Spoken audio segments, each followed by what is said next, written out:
पंचांग के अनुसार षटतिला एकादशी तिथि का आरंभ 13 जनवरी 2026 को दोपहर 3:19 से हो रहा है और इसका समापन 14 जनवरी 2026 को शाम 5:54 पर हो रहा है।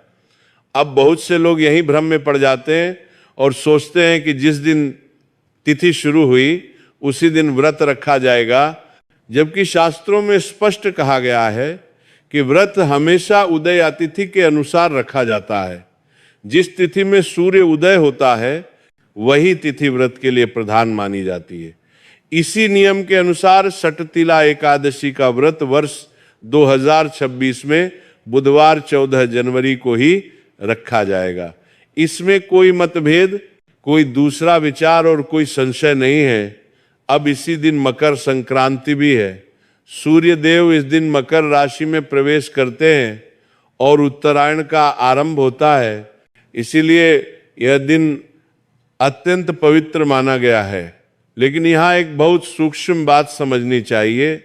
संक्रांति एक पर्व है और एकादशी एक व्रत तिथि है। पर्व का संबंध उत्सव, दान और सामाजिक परंपराओं से होता है, जबकि व्रत का संबंध आत्म संयम, नियम और तप से होता है। शास्त्रों में यह स्पष्ट कहा गया है कि जब व्रत और पर्व एक ही दिन आ जाए तो व्रत का नियम कभी नहीं टूटता।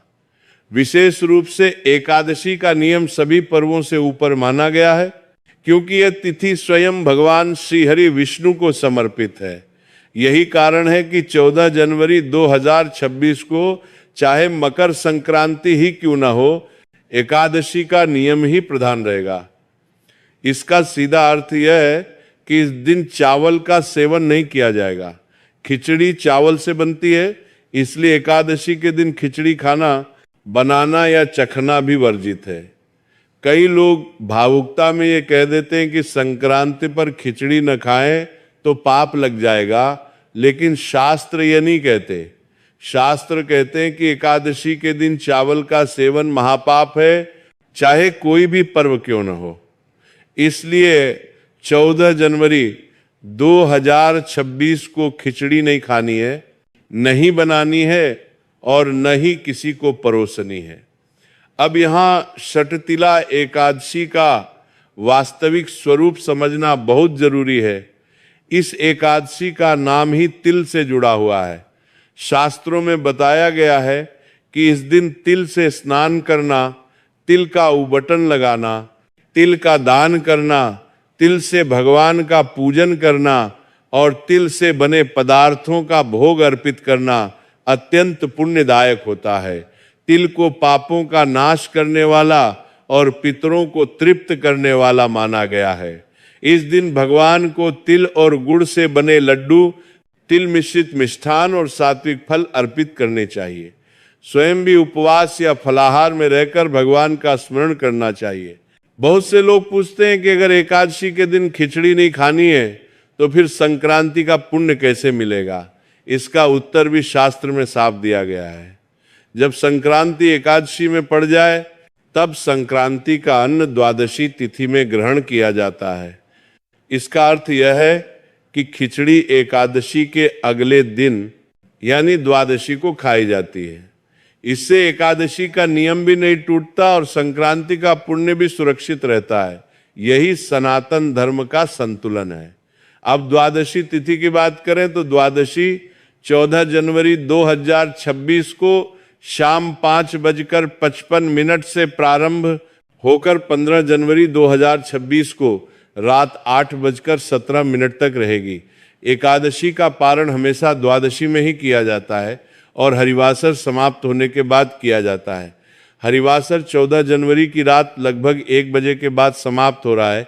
इसलिए षटतिला एकादशी का शुद्ध और सही पारण समय 15 जनवरी 2026 को सुबह 7:15 से सुबह 9:20 तक माना गया है।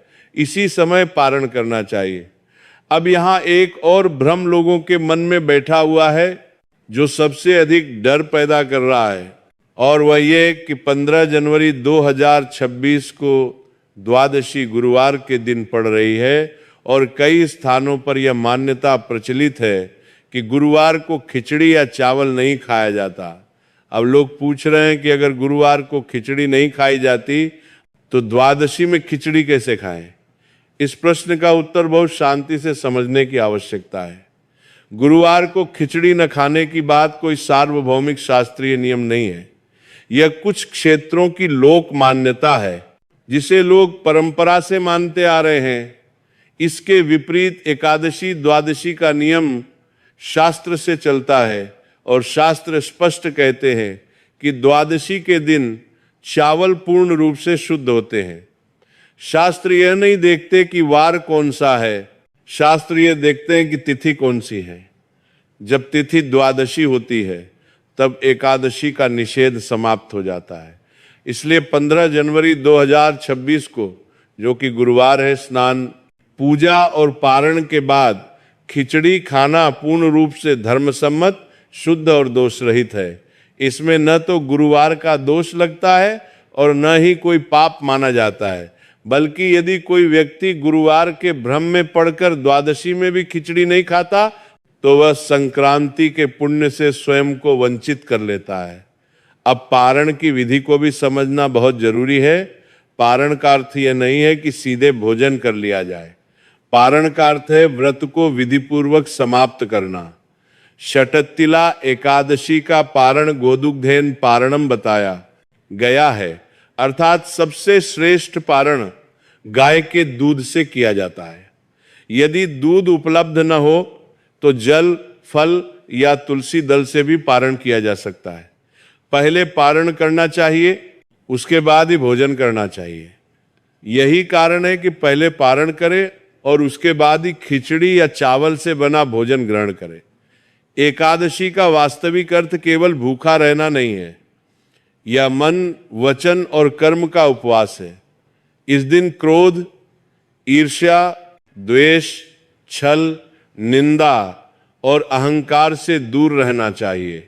जो व्यक्ति केवल अन्न का त्याग करता है लेकिन मन में कटुता रखता है, उसका व्रत पूर्ण नहीं होता। लेकिन जो व्यक्ति प्रेम, क्षमा और संयम के साथ भगवान का स्मरण करता है, वही इस व्रत का वास्तविक फल प्राप्त करता है। षटतिला एकादशी पितरों के लिए भी अत्यंत महत्वपूर्ण मानी गई है। इस दिन संध्या समय दीपक जलाकर पितरों का स्मरण करना, उनसे क्षमा मांगना और उनका आशीर्वाद लेना विशेष पुण्यदायक माना गया है। तो भक्तों, श्री प्रेमानंद महाराज जी ने हमें षटतिला एकादशी और मकर संक्रांति के बारे में बहुत अच्छा संदेश दिया है। हमें इसका पालन करना चाहिए। तो भक्तजनों, संध्या भक्ति के इस चैनल पर श्री प्रेमानंद महाराज जी का सत्संग सुनने के लिए आप सभी का बहुत बहुत धन्यवाद है। और आगे इसी तरह के सत्संग सुनने के लिए हमारे चैनल को सब्सक्राइब कर लीजिए और इस सत्संग को लाइक कर दीजिए।